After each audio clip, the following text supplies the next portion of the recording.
Може. И па и добро утро, дечки. Добро утро, Тијана, и на тебе. Ја обично не сакам многу со најава, ма еве тебе ќе те најавам. Се запознавме на Social Day и кога го спремав Social Day инаку од младите можат и тоа е уствари се пријавуваш и одиш работиш на еден ден и мене тоа ми беше изборот, себе служувага која ми дада, јас израдував.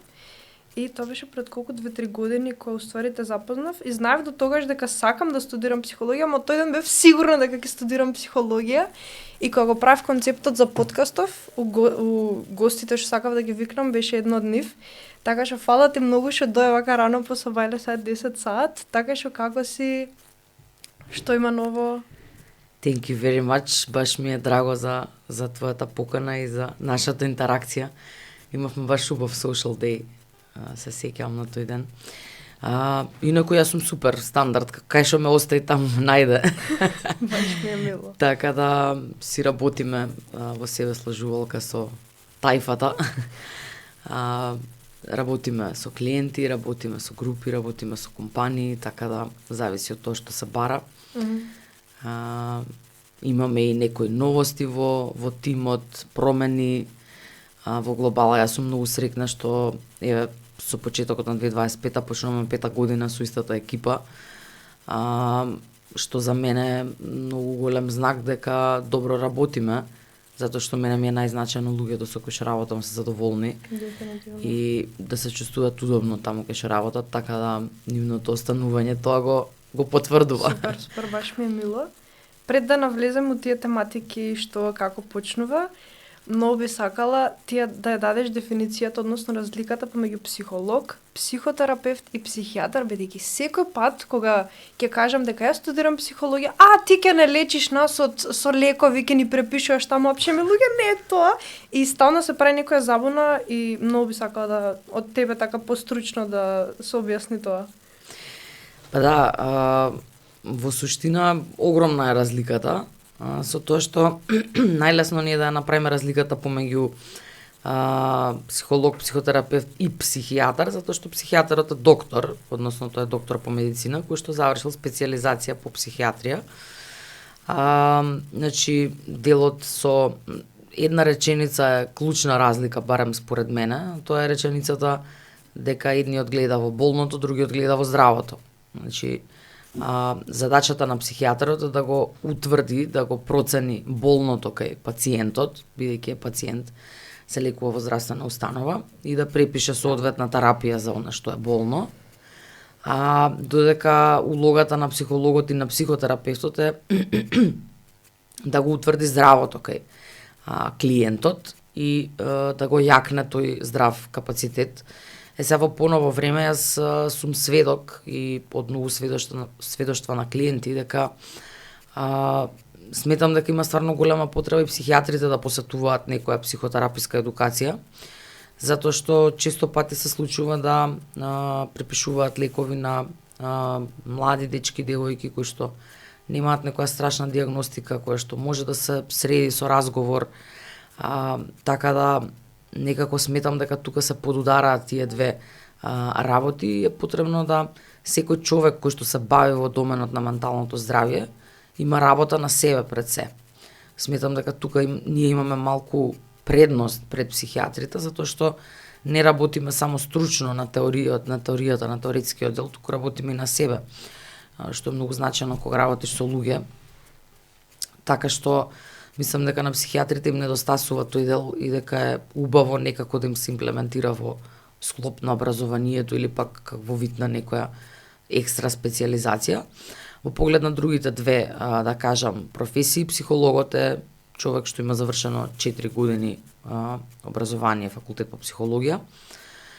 Тоа е базичниот, да кажам, првиот степен во работа со ментално здравје, иако сметам дека после 4 години завршени од сферата на психологијата, имаш ограничени можности, значи повеќе можеш да работиш во насока на можеби бавење со некоја организацијска психологија или школска психологија и така натака. Човечки ресурси сигурно. Човечки ресурси, ама пак некој entry level, значи некој beginning level, така, beginner level.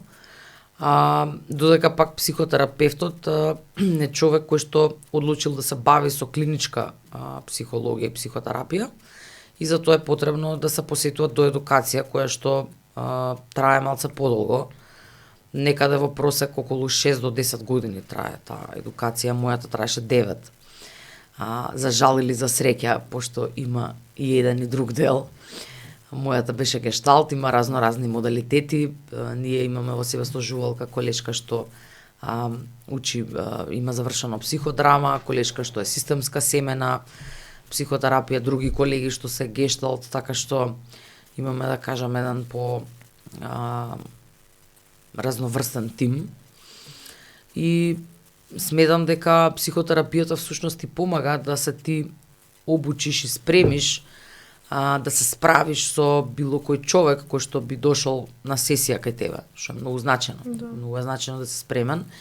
Прво, второ, многу е значено да имаш доволно работа на себе за да можеш да останеш затворен во процесот, затоа што се што не е сработено кај тебе како човек, клиентот што ќе дојде да карши тебе, ќе го отвори. Да. Ја сега како изгледа таа работа на себе, кога си односно психотерапевт, бидејќи едно е на пример кога имаш не знам 5, 6, можда и повеќе клиенти дневно и сега доаѓаш дома и си као леле, овие се тешки трауми, мислам тешки личности и тешко е секоја една ситуација како не се сочувствуваш со нив или како изгледа целиот тој процес, бидејќи мене ми е многу страв понатака јас како ќе се справам со тоа, ама тоа сигурно си доаѓа понатака и со работата на себе и со самото обучување да се стане психотерапевт, ама да го пишеме тоа обучувањето како психотерапевт и како ти се дава и понатака како ти моментално се справуваш со клиент, односно после клиентите тој период.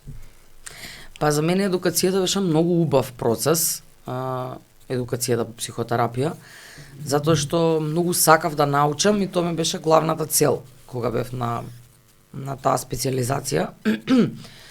Сметам дека од многу чисти намери и причини ја запишав таа едукација и тоа продолжи до самиот крај, иако веќе при крајот некако почувствував малку и одбивност затоа што предолго трае процесот и некако губиш снаги, значи ја почнав кога имав 19 години, завршив на 28, што малтене во тој дел од животот беше 1/3 живот. Меѓутоа беше многу учечко искуство за мене затоа што на некој начин ме порасна психотерапијата, пораснав покрај неа. Имав можност многу да работам на себе, да направам преку 200 сесии индивидуални, јас како клиент. Јас секогаш викам дека веројатно ниту еден клиент со кој што работам нема да има потреба да направи толку сесии колку што имам јас направено, затоа што веројатно нема да станува психотерапевт. Така да тоа за мене беше клучно искуство, клучно знаење, затоа што преку тие сесии јас искреирав свесност за себе и успеав да ги излупам од себе тие слоеви кои што не се мои и да затворам доста значајни процеси за да оставам простор да станам тоа што сум во тука и сега во сегашноста.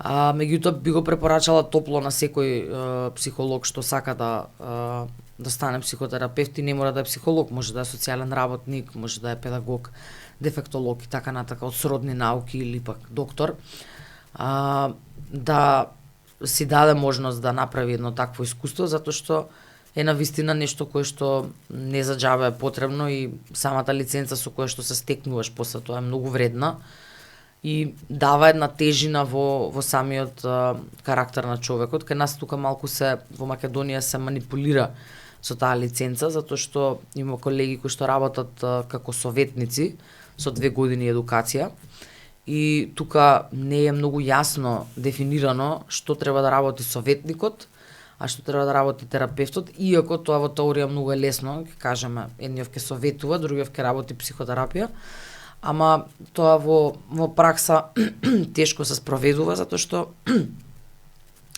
јас верувам дека и тие работат психотерапија и сметам дека 2 години и 9 години не можат да се споредат во едукација, пошто многу различно, знаеш. Така да, тоа сепак е лична одговорност и стварна етика, тоа го оставам за секој поединец посебно. Што ти беше второто прашање? Па тоа пример сега како иде процесот кај тебе, моментално. Како буквално ти изгледа еден ден? Океј, имаш сега клиенти и понатака што правиш ти со себе за да ги тргнеш, да тргнеш тоа чувство, да го тргнеш чувството дека некој има некакви си проблеми, да не ги преживуваш повторно. Океј, значи идејата е дека било која емпатија во животот на луѓето е потребно да е ставена во функција.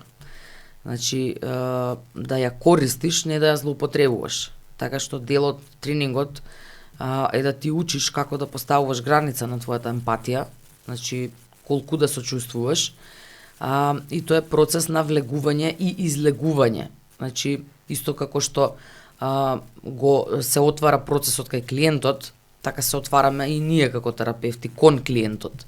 Како го затвараме процесот кај клиентот, така се затвараме и ние кон клиентот.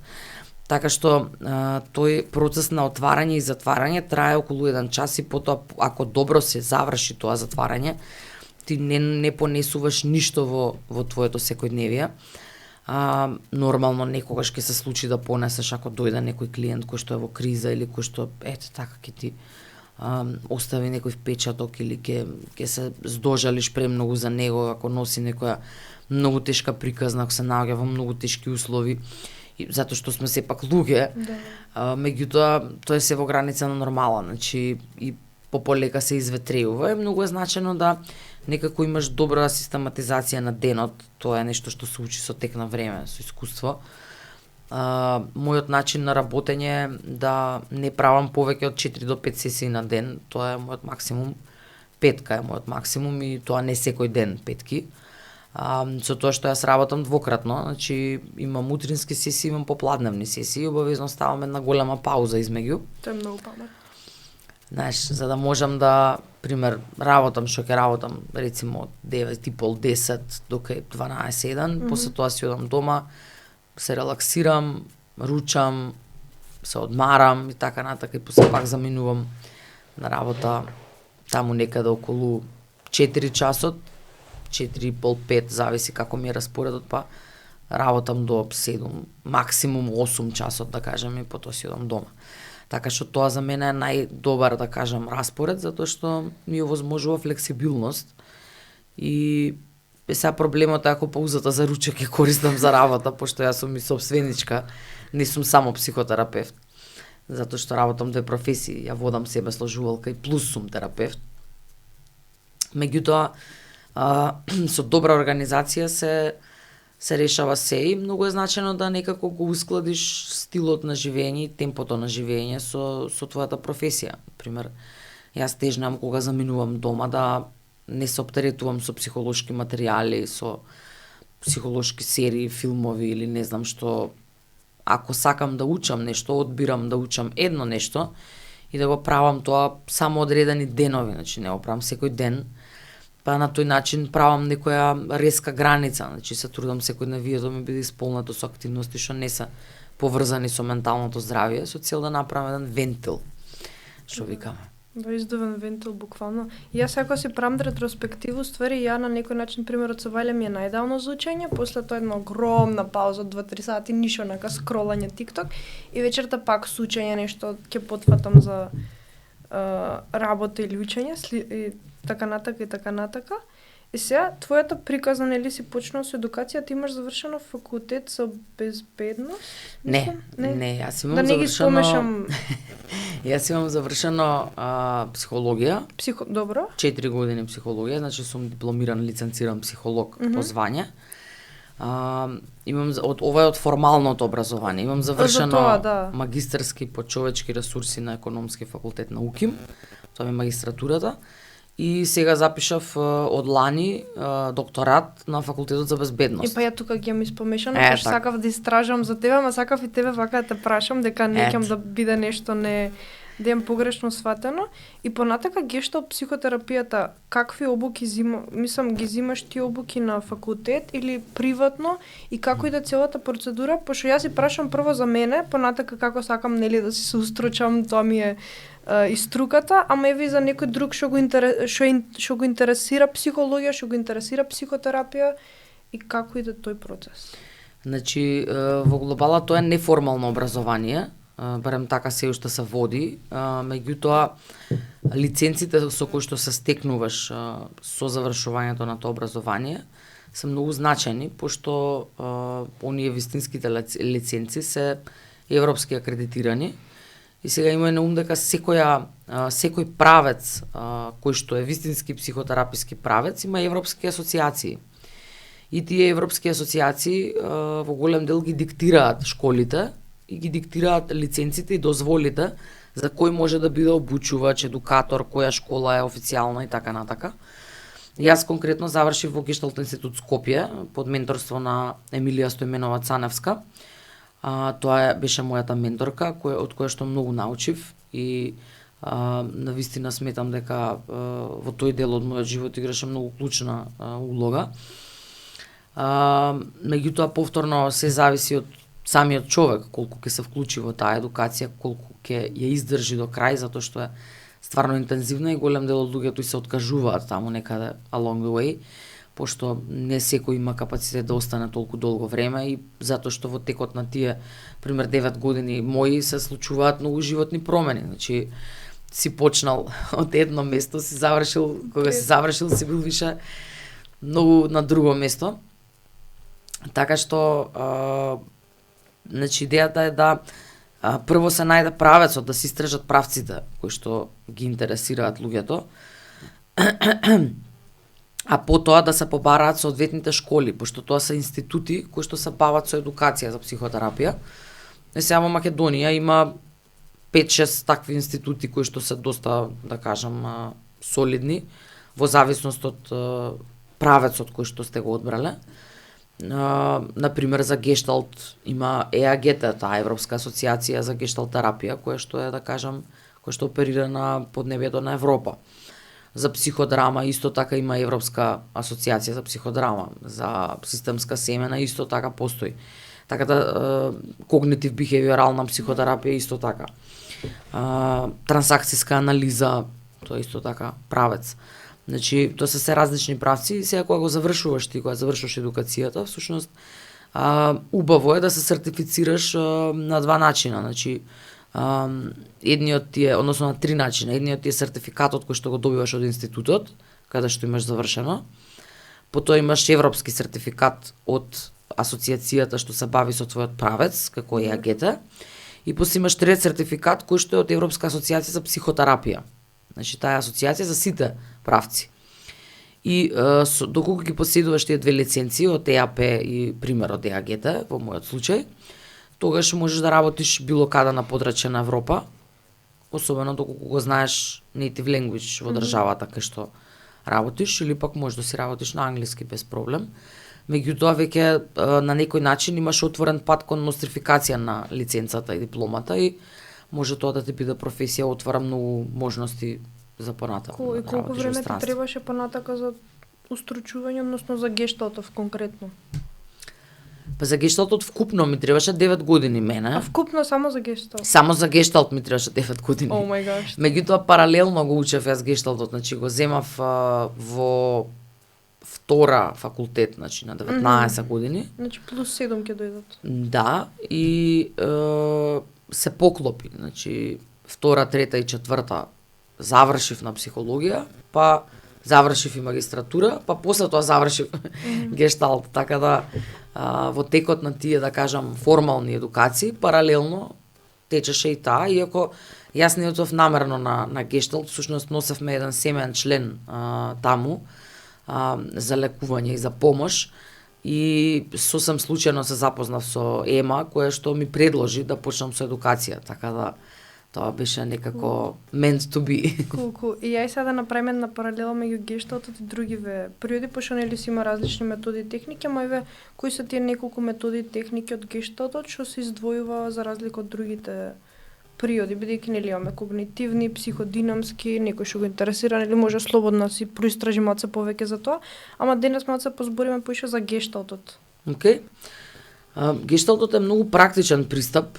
Најмногу се бави со присуство, например mindfulness како концепт е изваден од гешталтот, украден од гешталтот, затоа што е многу полесно некој да се нарече mindfulness coach, пошто за да станеш mindfulness coach не ти треба 9 години едукација, можеш да одиш, јас што викам на некоја обука у Берово од 2 недели и да ја завршиш, курсот да го завршиш.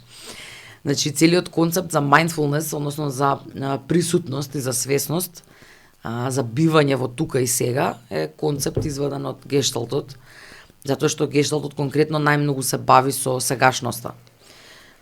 И многу, да кажеме, техники и алатки кои што се користат во гешталтот се длабоко злоупотребени. Например, техниката за празно столче, empty chair техник на англиски, повикување на живи или мртви луѓе, единки или процеси на сместување во тука и сега и обраќање кон нив под водство на терапевтот, тоа е нешто кое што јас барем 200 пати имам слушнато дека некој го има злоупотребувано. И сега проблемот настанува у тоа што многу е лесно секој да го отвори тоа, да ти каже ај се замисли тука дека не знам, во просторијава со нас седи твојата наставничка од основно по географија. Меѓутоа, за да можеш да го водиш процесот и особено да можеш да го затвориш процесот, тука ти треба најмногу стручност и експертиза. Така што конкретно во гешталтот ја добиваш таа, да кажам, сигурност дека ќе ги имаш алатките за како да го износиш процесот заедно со клиентот и да го затвориш. И тука има многу концепти, значи, например, гешталтот конкретно, сега не знам колку им биде интересно на гледачите. Не, нас да не биде интересно. Малку е стручно, меѓутоа, например, гешталтот како таков се заснова на концептот за циклусот контакт-повлекување.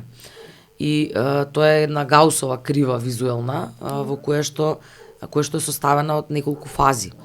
Всушност, секоја фаза е фаза на контакт.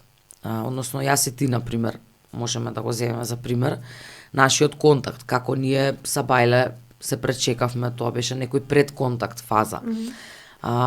Се прашавме како си, малку е ладно, го прокоментиравме она што не обкружува, немаше паркинг. Тоа е процес на сензитизација, значи некако се сензитизиравме една со друга. И сега моментално влеговме во фул контакт, каде што го работиме ова што го работиме, за да на крај завршиме со едно повлекување, завршување на овој циклус во кој што чувствуваме задоволство од добро завршената работа. И сега на таа Гаусова крива у суштина можеме да го ставиме секое наше животно искуство, без разлика дали е кратко или е долго. И кога доаѓа клиентот, да кажеме, да работи на нешто, задачата на терапевтот е да направи една гешталт диагностика во поглед на тоа да види и да процени во која фаза на контактот клиентот најчесто заглавува. И во склад со фазата во која што заглавува, тука работат одредени, тие во стара литература се вика одбрамбени механизми, сега се викаат модификации на контакт. Такво има неколку во гешталтот: ретрофлексија, дефлексија, еготизам, десензитизација и така натака. И за секој од тие одбрамбени механизми, сега ќе ги наречам зашто е поедноставно за разбирање, соодветствуваат со застој во одредена фаза на контактот. И онда за секој од нив има различен сет на алатки и техники кои што се прави за да може да се помогне клиентот да се извлече од нив или да ги неутрализира, да ги балансира. Значи не да ги избрише, пошто тие се некогаш и здрави, не штитат, нели, ни носат, да кажеме, некоја заштита, меѓутоа да ги донесе во баланс и да ги врати во функција. Да, така што од прилика тоа е, да кажам. Значи, за секоја фаза си има посебни методи, техники, како, пример, ако јас сум заглавена една, како да си го тргнам тој одбранен механизам и на крај, уствари, затварањето се дешава. Така. Конкретно, ја ти имам прашано и претходно, што конкретно значи затворање, ама кога кажуваме затворање, кога кажуваш затворање кај во една сесија, на што поконкретно мислиш? И кои се тие начини на затворање на клиентот? Ако не е тајна, нормално. Апсолутно. Многу е значајно да се направи одреден увид на самата сесија. И сега, често пати тој увид нема да се направи ако не се работи на едно нешто конкретно, на еден процес, да се направи, да кажеме, некој асесмент на едно подрачје, на едно прашање кое што клиентот го носи, затоа што најчесто клиентите носат хаос. Ние сме тие кои што го држиме полето и имаме задача и одговорност да воспоставиме некаков ред во целиот тој хаос. Така што најдобро се работи кога се фокусираме на едно прашање, влегуваме во тоа прашање, односно јас што викам народски му дозволувам на клиентот да ме фати за раче и да ме однесе таму кај што го боли, за да видам што го боли. Супер метафора. Знаеш, и за да не оди сам, туку да отидеме заедно, што у суштина е метафора за една поддршка во психотерапискиот процес. И тоа наеднаш престанува да биде место на самотија на клиентот, туку наеднаш станува релациско место. Така што кога одиме на тоа место, всушност ние таму правиме увид, работиме со еден од овие интервенции што ги споделив во зависност од тоа каде е заглавен клиентот, во која фаза, и потоа излегуваме преку затварање на тоа место. Значи многу е важно да јас и клиентот така фатени за рача заедно излеземе од тоа место и да се вратиме назад во тука и сега, каде што ќе направиме едно резиме на она што сме го сработиле. Клиентот ќе го сподели својот увид и она што било за него значајно или неа. И ќе влеземе во тоа повлекување, односно во тоа завршување на нашиот циклус и ќе си одиме дома подготвени да влеземе во нов циклус на контакт повлекување, значи во некое друго искуство. Сега може да се случи да ако терапевтот не е доволно стручен, да не го затвори претходниот циклус и да едноставно клиентот остане заглавен во себе или во некој процес, да нема јаснотија, да не добие јаснотија за она кое што се работи и да продолжи да си ја држи сам со себе терапијата по дома, да си поставува разни прашања, да си читка, да можеби да има и емоционална експресија од типот на плачење. Например, најчесто добро сработена сесија вклучува да едноставно клиентот кој ќе се замине од сесијата биде во една неутрална точка. Барем тоа е некој мој стандард. Значи јас нема шанси да пратам клиент дома да си оди ако уште ми плаче. Па макар и се расплакал во последната минута од сесијата, значи додека ние тоа не го затвориме, нема одење дома. Така да тоа се дешава во ретки случаи, затоа што во глобала еден час трае сесијата, меѓутоа ако има потреба, остануваме некоја минутка повеќе за да може да го окончаме тој процес и да бидеме некако на чисто. Така да отприлика така изгледа тој процес. Кога бараш психотерапевт или психолог, кои се тие некои критериуми кои што ти би ги дала? Не само за себе, но и за како стручно лице, кои се тие некои критериуми, пример, јас сакам да одам на психотерапија од утре, и кои се тие некои критериуми, фази кои што треба да ги исполни психотерапевтот, за јас да одлучам, јас сакам кај Тијана да идам на психотерапија? Па знаеш, кога велиш фази и критериуми, стандарди и критериуми, тоа е многу контролиран процес. Знаеш, затоа што терапевтот е човек кој што ти не го познаваш и всушност кога го бираш ти можеш само да прашаш некој какво искуство имал, да се распрашаш за препораки, нешто прочиташ. Да, например, не знам ништо и од кај да тргнам ја да барам психотерапевт? Па јас секогаш велам да се тргне од квалификациите. Значи, ако некој трга да бара професионалец од доменот на менталното здравје, број 1 е да бара квалификуван професионалец. Затоа што во денешницата има многу методи кои што се протнуваат под капата на психотерапија, а не се психотерапија. Пример за тие методи е НЛП методата, која што у денешно време е толку многу популарна за работа со ментално здравје, а НЛП е само една алатка која што не е психотерапија. И многу луѓе кои што имаат завршено НЛП се квалификуваат себе како некои mindfulness коучови, НЛП коучови, така натака, меѓутоа навлегуваат во процеси кои што се длабоко психотераписки, типот на работа со траума. Значи не може човек што учел 6 месеци НЛП да работи траума. Што траумата е комплексна. Треба многу добро да знаеш што правиш. Да, ја идам на НЛП и тоа го сваќам баш како една метода, една техника, како тул. Површно, да, тул, а понатака психотерапијата е нешто дип. Значи, да си ти психолог и да го правиш тоа како до едукација, зошто да не? Тоа е одлично. Имаш екстра knowledge. Меѓутоа НЛП го завршуваат и многу луѓе што не се психолози, што немаат врска со психологија. И често пати и едукаторите по НЛП немаат никаква врска со психологија. Значи, кој е економист, кој е од маркетинг, кој е од кај е дојдан. И сега тука има нешто што се вика психопатологија. Значи, све е супер во делот на коучингот и советувањето и водството и гајдансот, меѓутоа мора да се има познавање од психолошките расстройства, психолошките состојби, дел од психофармакологијата, што се препишува, затоа што ти како терапевт мораш да знаеш кој клиент што може да му се случува и каде да го препратиш. И може да се случи да некој од тие коучеви едноставно му каже на некој човек ти си uncoachable, не си за тренинг, снаоѓај се. Знаеш, така да многу е blur line, значи многу е нејасна линијата што од каде почнува и завршува, меѓутоа јас секогаш кажувам дека квалификациите се тие што на клиентот може да му понудат одредена сигурност дека работи со лице кој што е професионално. Во мојата канцеларија ти си била, си ја видела, си ја слажувалка, секаде се закачени, затоа што јас немам што да кријам. Значи, си пишува таму со име и презиме, кога сум почнала, кога сум завршила, кој ме акредитирал, од каде ми е дадена лиценцата, така да во склопот на таа акредитација си постојат и установи во кои што било кој клиент може да се обрати ако почувствува дека некое право му е повредено од моја страна. И јас немам проблем да одговарам на тој начин, затоа што едноставно се чувствувам дека тоа е етичко работење, така и јас и клиентот сме безбедни.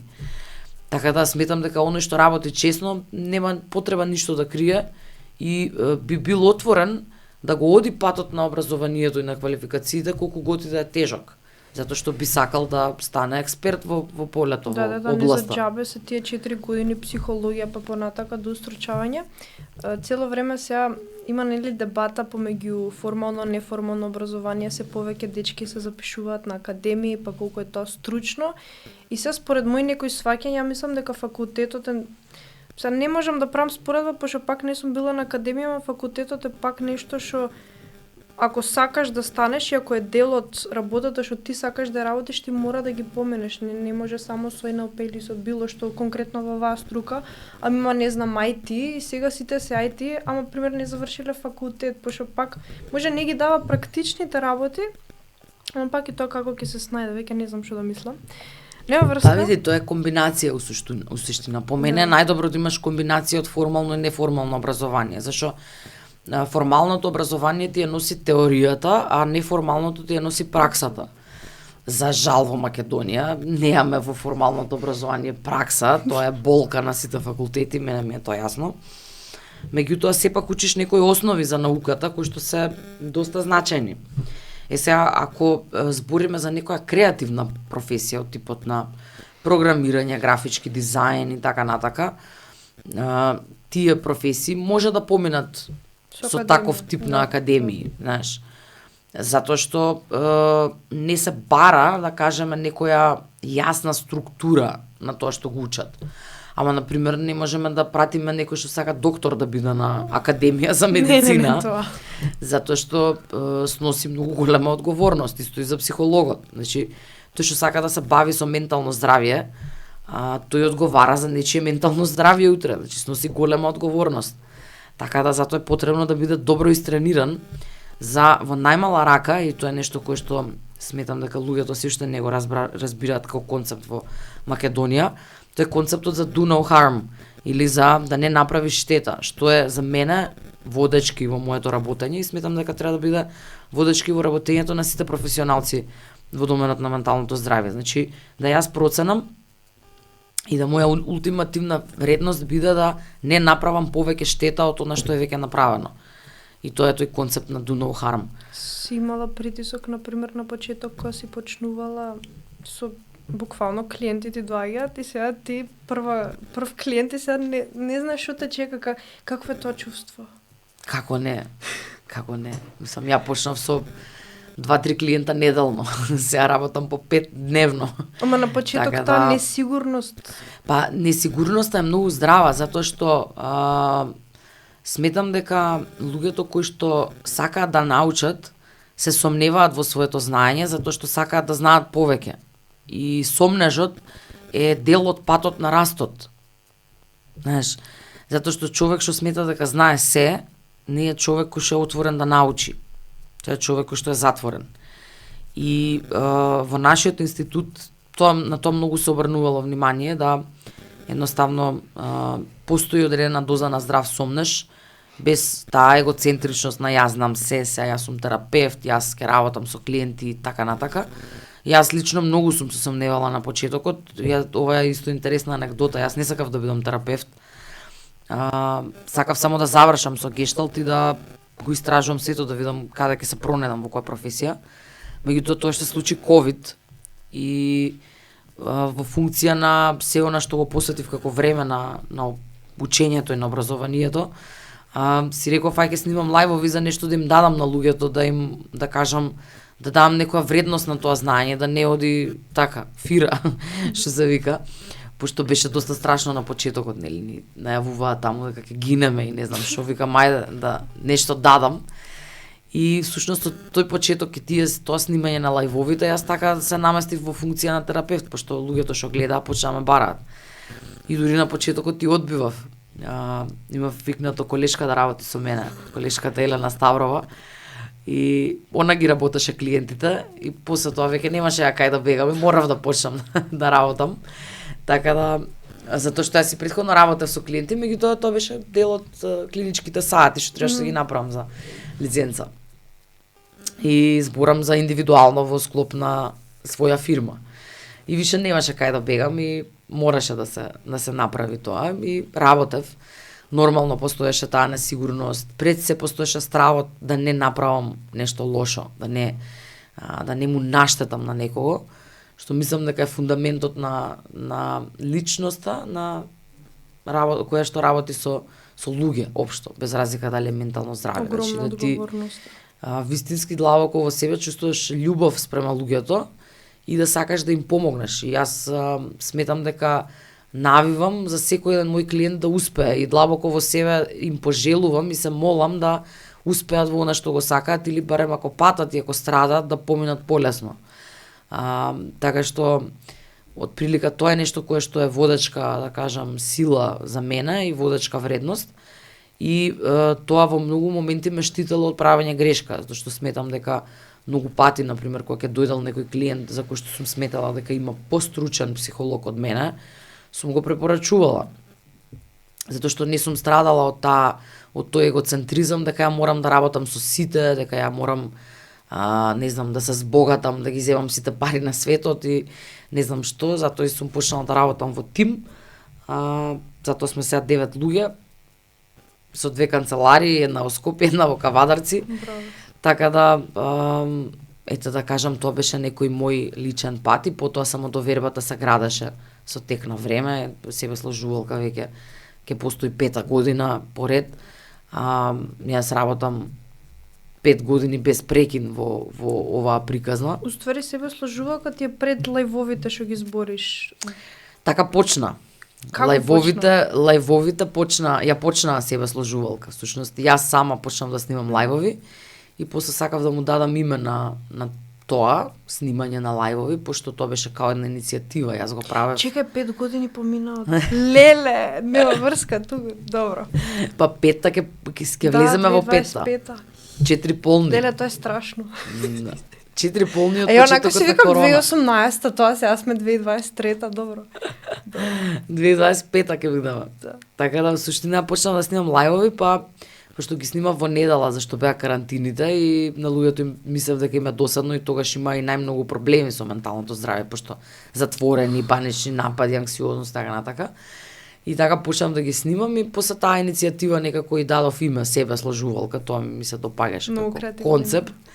И во октомври истата година ја основав фирмата затоа што сватив дека ми е потребно да имам некој правен субјект, сакав да работам легално и се да биде честно и да нема многу забушавање на таа тема. Така почна приказната. Всушност прво беа лајвовите, па после се отвори во октомври официјално себе сложувалка, тоа ми роден ден. Многу ми се допаѓа тоа што работиш со концепт, односно сакаш нели се да биде така пиц-пец, да биде секако што треба да можеш. Ако некој ти бара доказ, еве ви доказ. И Каков ова нема врска со тоа што го кажав, ама каков психотерапевт си ти? Кој е твојот аспект што ти е омилена за работа? Па, јас сум генерално многу лабав психотерапевт, оној концепт за chill терапист. Мислам дека тоа на голем дел од луѓето многу добро им прија, затоа што не чувствуваат притисок дека треба нешто да бидат, да се покажат пред мене, да се бранат од мене. Но глобала сум доста скромна на работното место. Јас се трудам да мојот надворешен изглед биде многу едноставен. Не носам брендирана облека, ретко носам брендирана облека, и тоа е некоја, да кажам, average брендирана облека, типот на Nike патики или нешто такво basic. Не носам шминка, не носам некоја превише формална облека од типот на, не знам сега, сакои, кошуле, не знам, штикли, да кажеме. Просторот ми е уреден на тој начин да потсеќа на топло катче, како додиш кај некој дома. Сум се трудела да ја зрачи мојата енергија, енергијата на моите колеги, значи да зрачи со топлина, да зрачи со приемчивост, со отвореност, со прифаќање кон луѓето, пошто тој е концептот на себе сложувалка, дека уствари секој е делче од нашата сложувалка и за секој има место во пазлот. Така да, отприлика тоа се некои мои, да кажам, карактеристики, инаку во работењето сум доста практичен терапевт.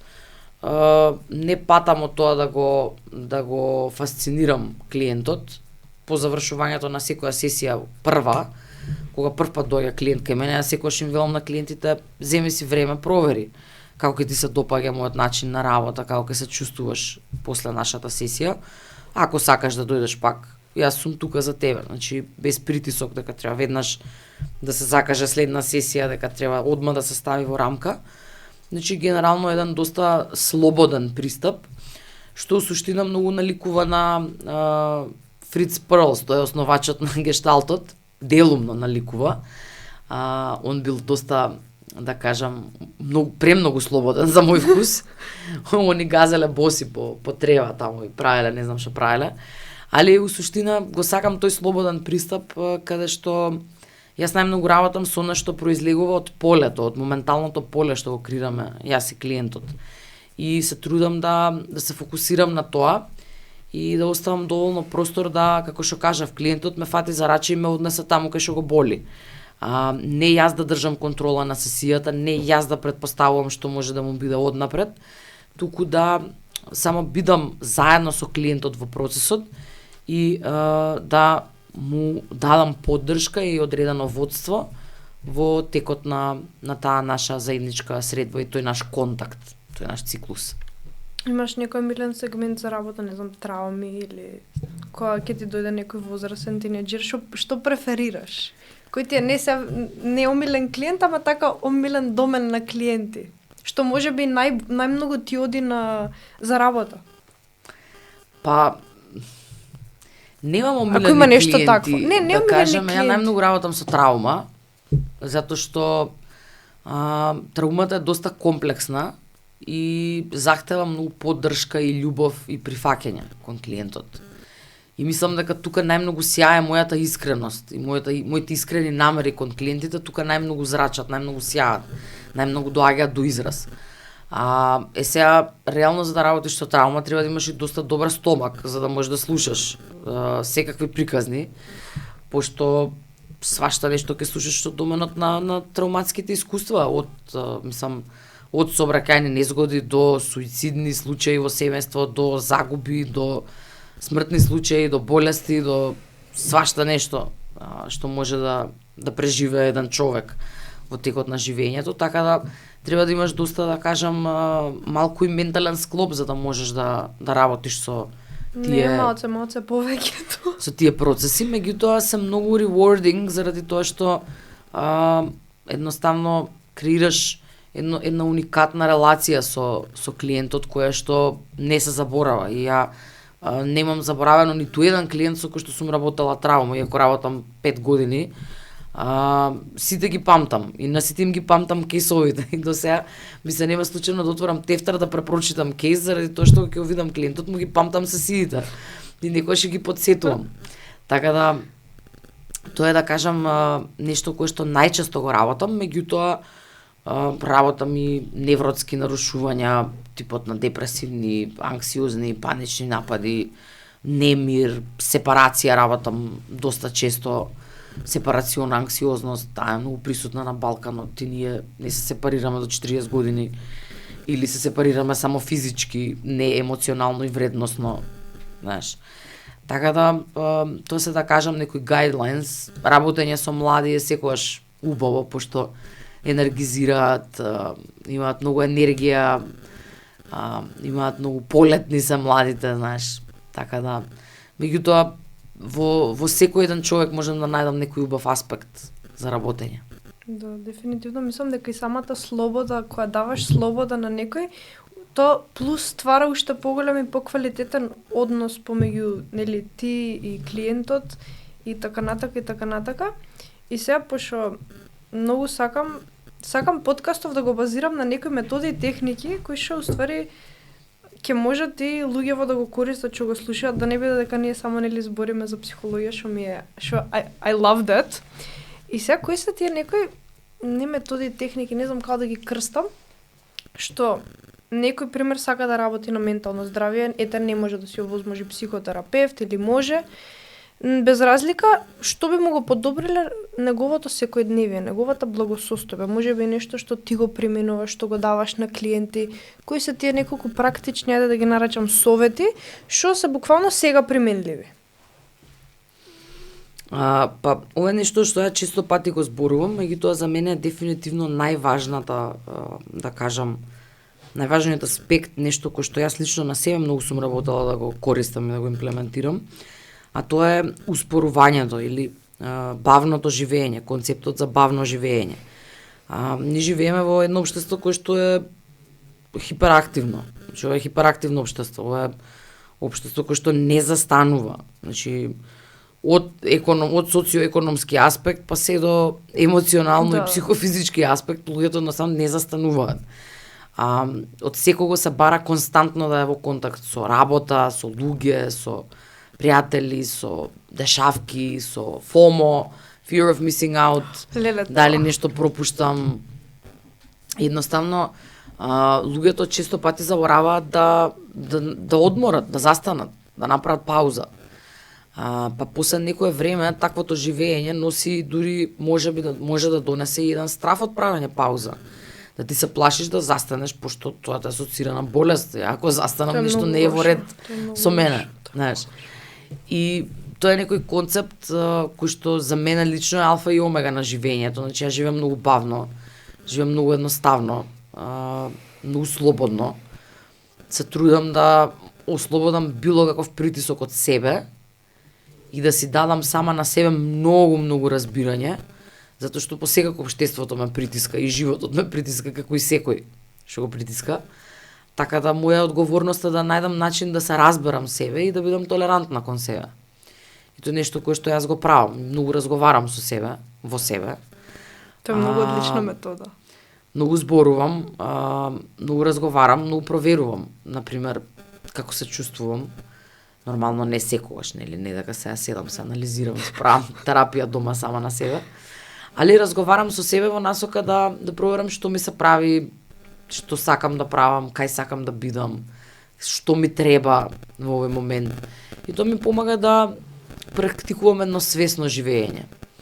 И често пати можда не успевам целосно да се спречам од некои токсични однесувања, меѓутоа успевам да се фатам на време себе како правам нешто што не ми прија, па онда да малку подзастанам, да се вратам чекор назад. И мислам дека има нешто многу моќно во тоа правење на чекор назад. Знаеш, да едноставно човек напре чекор назад и да види кај се наоѓа, што му се случува, кај сака да оди и така натака. И тоа е нешто кое што мислам дека е добар почеток за секој човек. Ова ме требаше ја да го слушнам прво. Не, стварно многу е... Не знам, многу е битно ова FOMO, што ми го кажа, fear of missing out.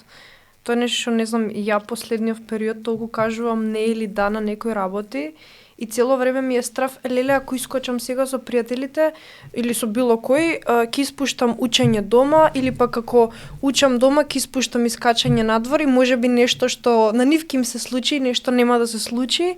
И тоа е константно, тоа е не знам многу лошо чувство, што мислам дека повеќе и повеќе треба да збориме. Многу е убаво кога гледам и слушам, и затоа и слушам подкасти уствари, дека и на други луѓе им се случува тоа. И на други луѓе нешто што на тебе ти се случува, пошто често знаеме, леле, јас сум сама, сигурно само ова на мене ми се случува, зошто само на мене ми се случува? И убаво, има ли некоја, не знам, психолошка причина зошто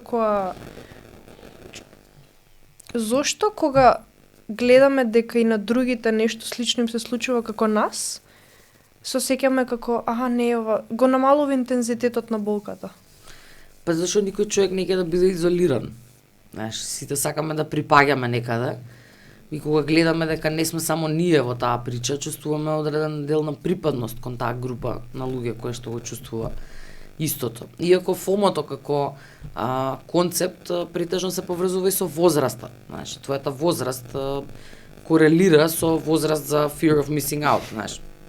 После одреден период, како проаѓа времето, почнуваш да наоѓаш тоа обратното, joy of missing out. Знаеш, почнуваш да бидеш среќен што нешто пропушташ. Така да, мислам дека се си доаѓа во свое време, знаеш, и во прав тајминг. Многу е битно да се види тајмингот. Може да сега за тебе е тајминг да одиш во експанзија, да истражуваш, знаеш, не е тајминг да се повлекуваш, така да. Тоа е, да кажеме, битен концепт. Се ми текна, често луѓето сами си ги диагностицираат. Јас сум анксиозен, јас сум во депресија, јас сум во не знам какво се биполарно расстройство, што се реално многу тешки за самите да се диагностицираат, се тешки и треба нели одредена методика, техники кои што се прават за да дојде до дати си во депресија, дати си анксиозен или така натака милион расстройства. И кое е твоето мислење, не се ова многу стручно делува, еве баш кое е твоето мислење у тој домен дека луѓето се само диагностицираат, до кај ќе тера ова, до кај мислиш дека ќе тера ова и дали мислиш дека некојаш треба, не знам, дали државата или некој нешто превземе дечките од тука, не може само или еве вака со муабет да тераме, дека не може цело време сами да се диагностицираат луѓето. Тоа е затоа што најлесно е човек да се класификува со некое расстройство, да се категоризира.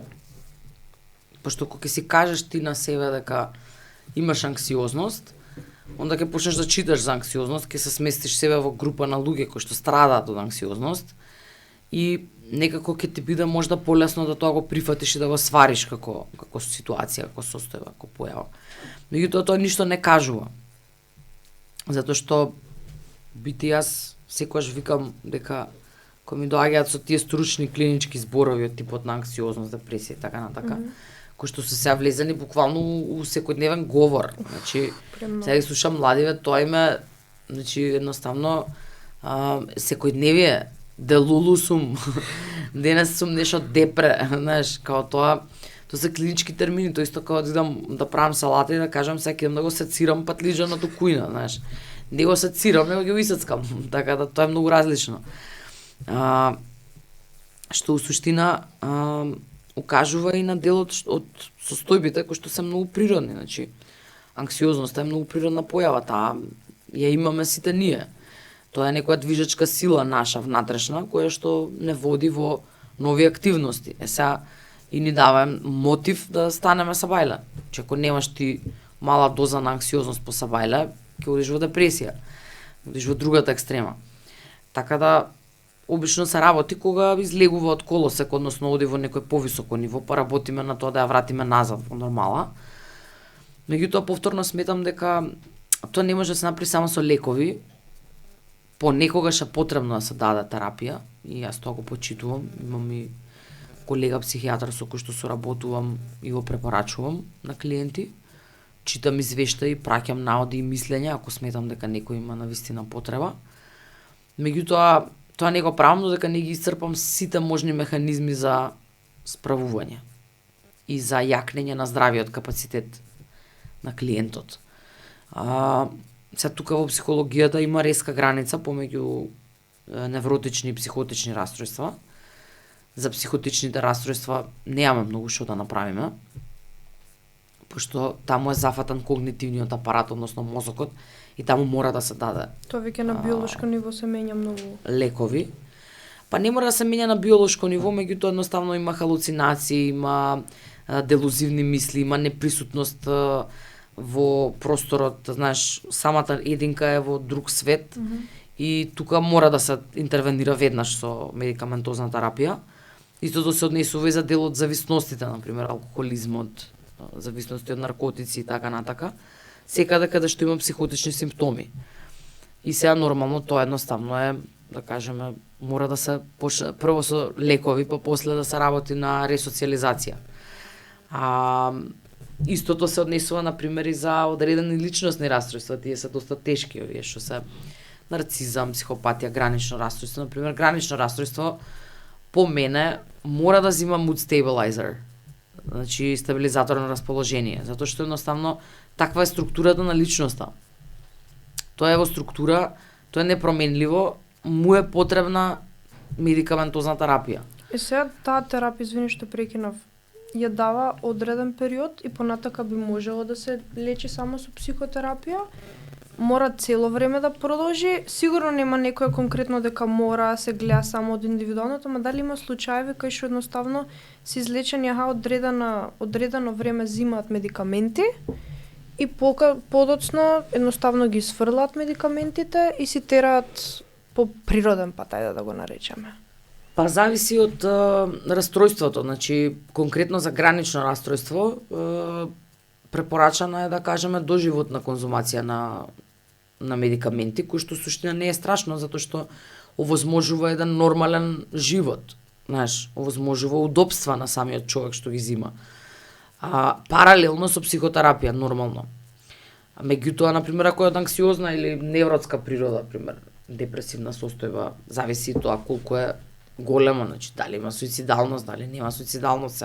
Тоа се нијанси за кои што збориме, вака ептен генерализирам, али невротската слика има подобра прогноза, значи обично се зимаат, да кажеме, ако се дадат антидепресиви, се препорачува на секој месец да се прави контрола и се проверува единката, значи 1, 2, 3. Обично се препорачуваат прво 3 месеци да се конзумираат за почеток, пошто на нив им треба време да делуваат. И после тоа се проверува, значи како се чувствува индивидуата. Па потоа полека се намалуваат.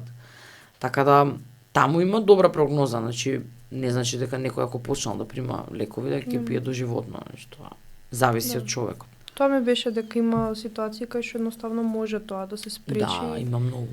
Толку.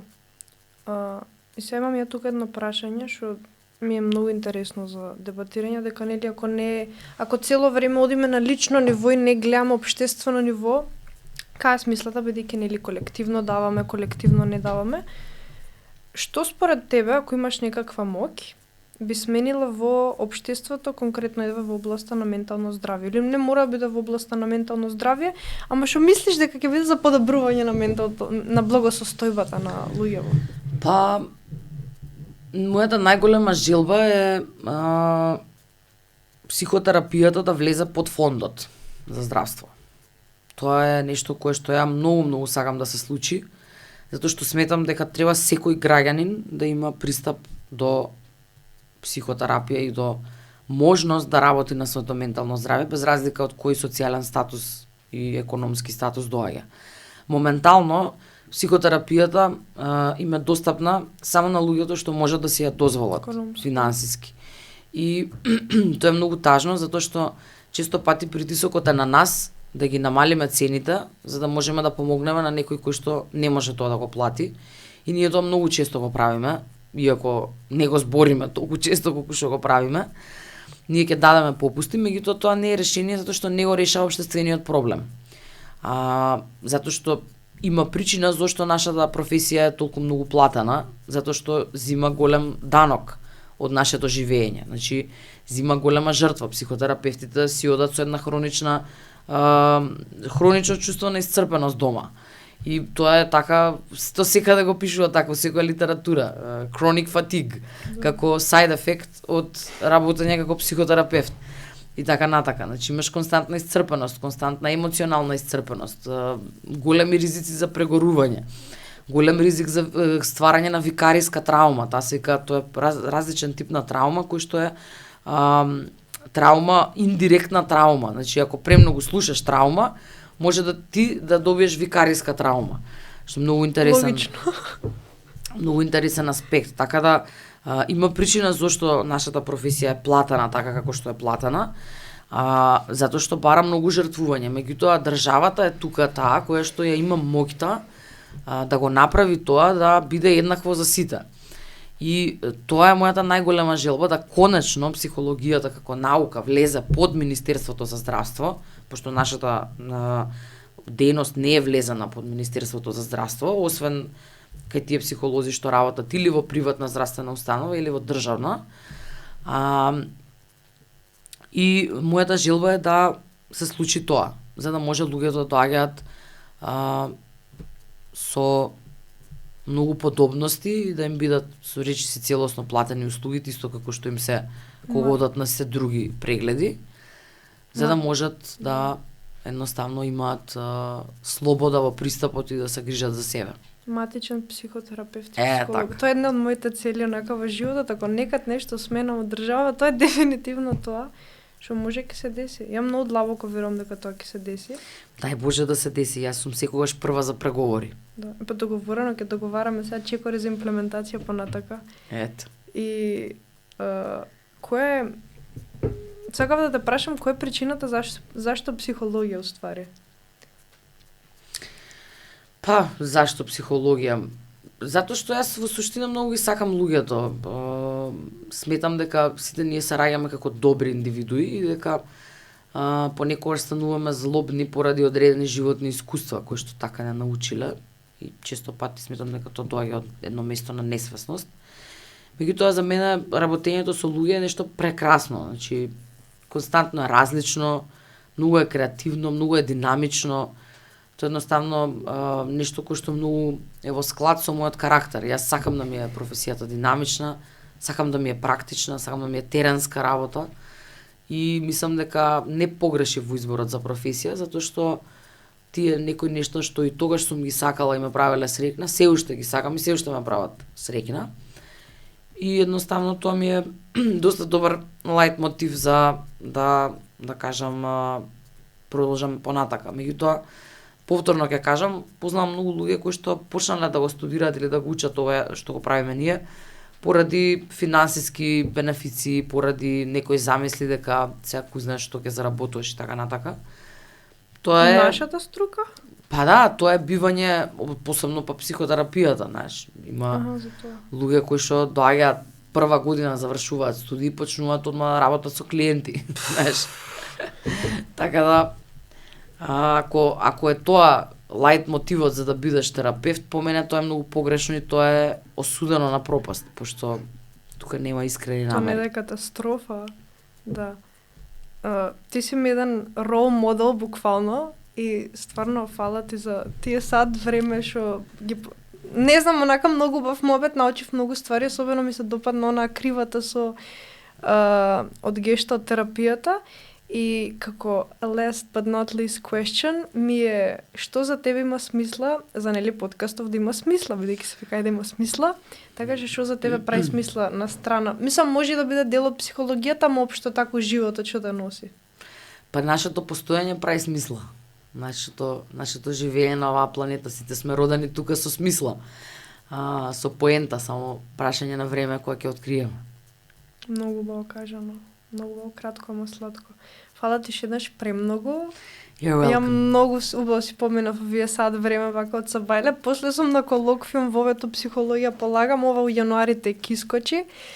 И да, фала ти. Така што тоа е се.